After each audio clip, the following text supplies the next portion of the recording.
When I'm asked to simplify or evaluate an expression and I substitute these values in, watch what you should not do.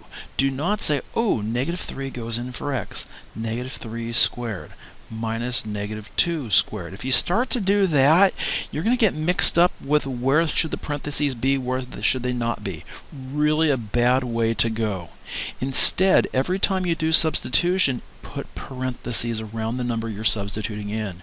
Rewrite this as -3 quantity squared minus -2 quantity squared. Then the order of operations says apply those exponents first before you do the subtraction. So you get 9, because -3 times itself is +9, minus, which I'm skipping over, and then +4, which is -2 times itself, and then you've got an answer here of 5. On this next problem, 2 times parentheses -3 squared minus 5 times -2. Order of operations tells us to apply the parentheses first. Well, these parentheses don't have any operations inside them. They're representing multiplication. So we move on to E for exponents, and that says take this -3 and square it. So we have 2 times 9 minus 5 times -2. Then we do multiplication. So we're going to have 18, skip over the subtraction, -10. And notice I wrote parentheses here because I don't want two negative signs next to each other. That would kind of give us a little bit of a problem here. We really now have 18 plus 10, because whenever you subtract a negative you really are adding, and 18 plus 10 is 28. Now let's practice some problems with the order of operations. We want to work inside the parentheses first, and there's division here, which tells us we're going to have to multiply by the reciprocal of this second fraction. So I'm just going to bring everything down and work on this one step at a time. 2/3 multiplied by 9/5, then plus the 5/6. When I go to do this multiplication, I notice I can cancel the 3 and the 9 before I go and find this product. So I'm going to have 1/2 minus numerators. I've got 2 times 3, which is 6, and denominators, 1 times 5 is 5, plus 5/6. At this point, all I have left is addition and subtraction. Addition does not come first. It's the subtraction that comes first because it's listed first from left to right. But I'm going to know that I'm going to need to have a common denominator for all of this. So right off the bat, I'm just going to put everything over a common denominator of 30 and convert each of these fractions. In this first fraction, to go from 2 to 30, we're multiplying the denominator by 15, and we have to multiply the numerator by 15. So 1 times 15 is 15. To go from a denominator of 5 to 30, down below we're multiplying by 6, so up above in the numerator we're multiplying by 6 also, and that new numerator will be 36. Likewise, in the third fraction, we're changing the denominator from 6 to 30, multiplying by 5, so the numerator gets multiplied by 5 also, and we have 25. Now I'm going to work from left to right first. 15 minus 36 is -21 over 30. Which I'm going to add to the 25 over 30, which is being brought down.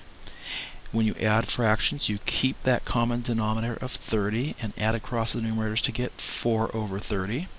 And this can be reduced by dividing by 2 over 2 into the result 2/15, and that would be the answer to this problem. In this next problem, I need to work inside the square root first. I know we don't see a parentheses, but there's an understood parentheses built in inside there.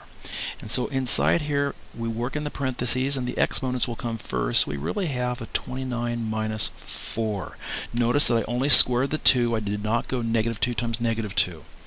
So I've got a square root of 25 plus 8 minus 3 times 6 minus 2 in parentheses divided by 4 times 5. It's a very common mistake for people to go 8 minus 3 there. Don't do that. Technically, this square root goes first. It falls along the line of an exponent category, and E for exponents comes early in the process. And we'll talk about the square roots later on in chapter 8, I think, but a square root really is a 1/2 power. So 25 to the 1/2 power, or 25 being square rooted, is 5.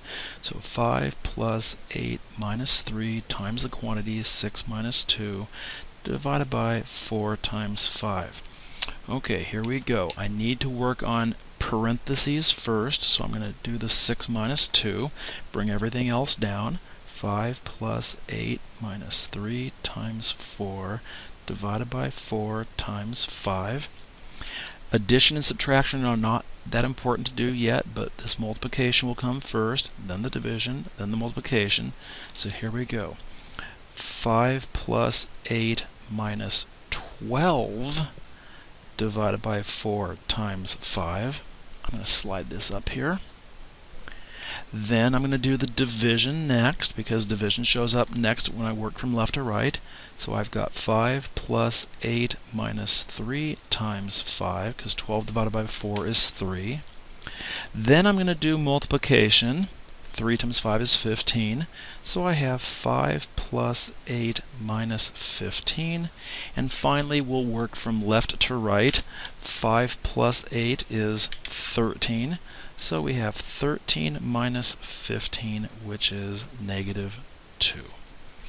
And the last thing I'd like to talk about is absolute values. Most of you are just used to thinking of them as symbols that whenever you have a negative 3 inside, you just change that to a positive 3.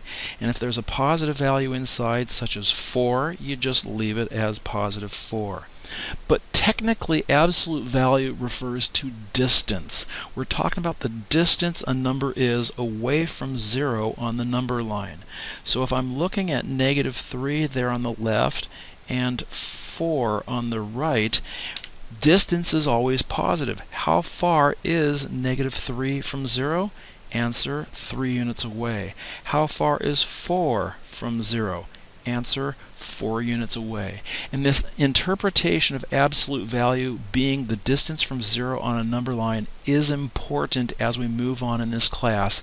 We don't want to just think of this as, oh, it's a notation that takes something and makes it positive. Distance is the key idea built into this.